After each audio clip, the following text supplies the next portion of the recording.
Welcome to the final part of the in-depth analysis of the Game Awards footage. I was expecting GameXplain to have their analysis out by now, but maybe that's not coming at all. That means more stuff left for me, so let's see what we can find. You're watching Zelda Pot Smashers.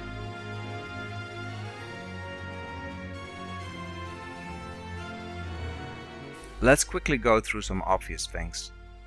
Kaz looks like he's based on a parrot. Like I said in my first analysis video, I'm hoping we'll see a wide variety of these birdmen, maybe each based on a different bird. Kaz plays the Breath of the Wild tune from the first trailer. Does that mean the melody is important? Maybe it's the main theme of the game? Kaz is said to be traveling around. Can he be found in every village or settlement, telling you about the most important quests? His hints in this video lead Link to a goddess statue. If these statues are part of the main storyline, it makes sense to have somebody point them out to you. More about the goddess statue later in the video. But Kaz doesn't just give you a marker on the map for your quest. He gives you a hint, so you have to go out and explore. This is so much better than what Nintendo did in A Link Between Worlds. There, all dungeon locations got marked on a map, whether you wanted it or not. It largely killed exploration, which is an important aspect of Zelda. So even though this verse sounds super cheesy, it seems to be just enough information to find your way. Here among the trees you can see some wooden platforms, like a treehouse or a tower. It has a skull on top, so it's probably an enemy camp. I'm a bit worried about Kaz, because he's standing surprisingly close to this place. If it's an enemy camp, I see two hints that it will be a bokoblin camp. First of all, the bokoblins on the Great Plateau use skulls to decorate their camps, so they might be doing the same here. And for the second hint, remember that staff that we saw in my inventory analysis? A viewer pointed out to me that it is probably a spiked boko spear. It has the same wooden base as a boko spear, and then it has some bones attached to it, like the bokoblins often do. I was wondering why Bill and Nate would have such a weak weapon in their inventory, but it would be understandable if they had to go through this bokoblin camp. Next scene. In the bottom left corner you can see that the autosave is still in the game, like it was for the E3 demo. The Zelda games have had a variety of different save systems, each with their own pros and cons, so we'll have to see how this system turns out. One thing I fear is that I won't use a lot of potions or food because of this. Think about it, if you eat all your expensive food and then you die after all, you'll respawn at the beginning of the area without all the food you just ate. So it can be wise to see how long you can last without any food or potions. And that's not necessarily a playstyle I think I will like, but we'll have to see how it goes. Here we see what Nate calls the serpent's head. It really reminds us of the ruined statue seen in the 2014 trailer. And if it's not a perfect match, how about this statue? Actually, I think this could be the same area. Look at it. Low wooden bridges, ponds, narrow corridors, ruins. The big differences are the type of trees and how sunny that E3 footage is. But remember, it is old footage. Nintendo probably won't have two so similar areas in the game, so I'm thinking it has to be the same.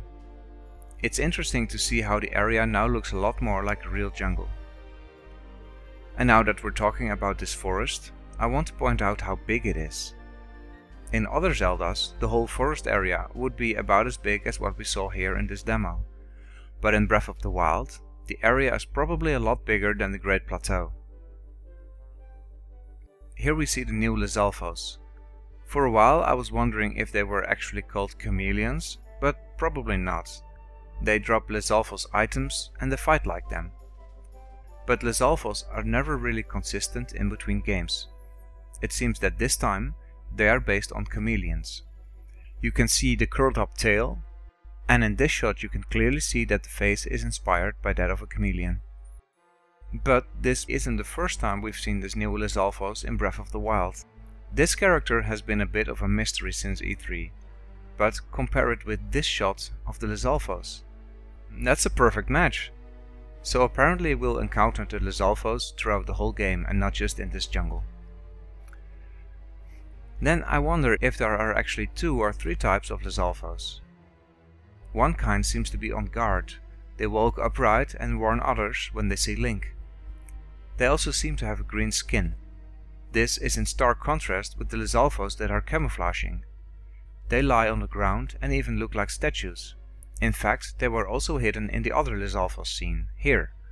And you can barely see it, but this Lizalfos looks like it also springs to life. But this one's yellow and uses electricity, while the other 2 don't and are red-brown. So green, yellow and red-brown, probably 3 types. Now let's talk about those 2 Lizalfos here. Notice how Link is wearing a shirt in the same color as their skin. At first I thought maybe the tunic was made of their skin, like how you make outfits in Monster Hunter. But then I remembered that they are the chameleons. They could be changing their color to match Link's outfit. Far-fetched? Maybe, but it would be a very nice touch. Okay, back to the first Lizalfos again. It hits hard. It takes away 7.5 hearts. And the game in general seems to be pretty hard. Me myself, I'm happy about that, but it also puzzles me. Do you see your little brother play this game? Nintendo wouldn't want to miss out on a large audience by making the game too hard. I think there are 2 ways Nintendo can handle this. Option A, will there be multiple difficulty settings? Maybe a hero mode available right from the start? Or option B, will these not so good players have to rely on better armor and more food? At least you can eat food whenever you want, even when knocked down on the ground. I might make a separate video about how Nintendo balances the difficulty in this game. Okay, I went into the inventory in part 2 of the analysis, so check that out if you haven't already. On to the next scene. You can see Lizalfos in the distance, and the exclamation mark means they spotted Link. And by blowing a horn, they alert their fellow warriors. These things here on top of those cliffs, I thought they were towers at first, possibly like one we had seen in the reveal trailer, but they seem to be statues. It will be interesting to find out the history of this place. What are they the ruins of, and did anything of importance happen here? Here Link is killed by an electric attack. Notice how Link doesn't get killed by the arrow itself, but rather by the electricity that spreads on the ground for a second. In my inventory analysis, I theorized that metal equipment could be weak against electricity, and that electrical attacks could also have a stun effect. Because Bill could have eaten something else, it looks like he was dying on purpose. They were putting up a show for the Game Awards, which is understandable. They wanted to show how the game lets you choose different playstyles. The fast swimming that we see here seems new, but we saw it at E3. It's not a continuous speed boost, but it's a dash, like we had in Twilight Princess and Skyward Sword. The extended stamina meter currently gives Link 40% more stamina. On this tree we see a new type of fruit, probably also edible. Could some juicy fruits provide heat resistance for Link when prepared in a meal? Here we see the down stab, a move that was introduced in The Adventure of Link and can also be seen in Super Smash Bros. Apparently you can only use it after using the paraglider, otherwise you'll perform a normal jump slash. Notice the double damage, one from the stab, the other from the pound effect. This should be a good way to damage multiple enemies at once. As I pointed out in our podcast, this scene reminds me of The Adventure of Link. You walk to the entrance and then suddenly you get attacked by 2 enemies that you didn't see. In The Adventure of Link, temple entrances often had statues that came to life in a similar fashion. I love how the game is full of references to the older Zeldas, even though some are very subtle. Now, one thing that I'm not a big fan of is Flurry Rush. Yeah, it was cool the first 5 times, but now it just seems to slow down the game. But we'll see how that works in final game. Here is something that saves you time. If you don't have a weapon equipped and you pick one up, you'll automatically equip it. Actually, that was also the case at E3, but I never paid attention to it. Here we get our first serious look at a moblin. It has to be a moblin because it drops a moblin horn and moblin fangs. It's the exact same model as we saw in the E3 reveal trailer. They gave this enemy a decent AI because it avoids the bomb. I wouldn't say this makes him very smart per se, but I am looking forward to trying different strategies in the battles. One of those strategies seems to be attacking the legs of enemies. It looks like the moblin falls down because Link keeps slashing at its legs. I hope dungeon bosses will have a similar setup, instead of just having one obvious weak spot like we usually have in Zelda. Did you notice that the bomb symbol has a little plus next to it? It's an upgrade of the first bomb. Bombs now have a faster reload time, as you can see in this comparison. This might give us a hint of what the other 96 shrines will give us as a reward. Now, Kaz mentioned a shrine in his verse, but the end of the video doesn't show one of the shrines like we know them. Some speculate that it could mean this is a regular, bigger dungeon. That could be true, but let's remember what the word shrine means. A holy place or a place to worship. In the Temple of Time on the Great Plateau, there is a similar goddess statue, and you can press the A button to pray.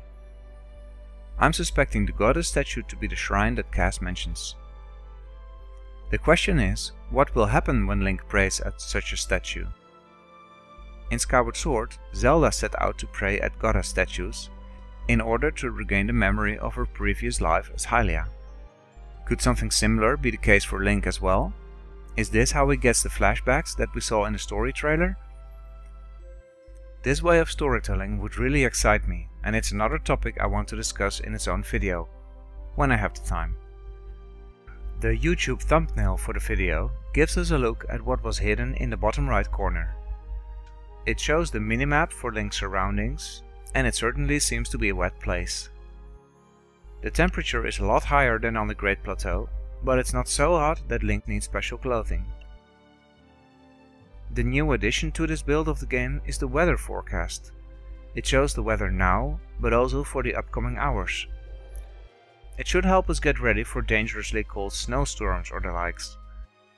A forecast system like this tells us how important weather and temperature will be in the game. Now, the last thing that you may have missed, the Pokemon Go Plus accessory on Bill's belt. All in all, the gameplay on Wii U really starts to show that they're making the game with a stronger machine in mind. I'm looking forward to January 12 or 13, depending on where you live, because then we'll finally see what the Switch can do. That wraps up my analysis of the Game Awards footage for Breath of the Wild. Last weekend I started a new weekly series where I analyze the important Breath of the Wild news of the past week. So the next video should be coming on Friday evening. When I asked you guys and girls if you wanted me to make a video for our timeline theory, I got many positive responses, so that's going to be my big project for the coming weeks. For now, tell me if I missed anything in this analysis and tell me what your theories are. I'm Stefan, and thanks for watching Zelda Pod Smashers.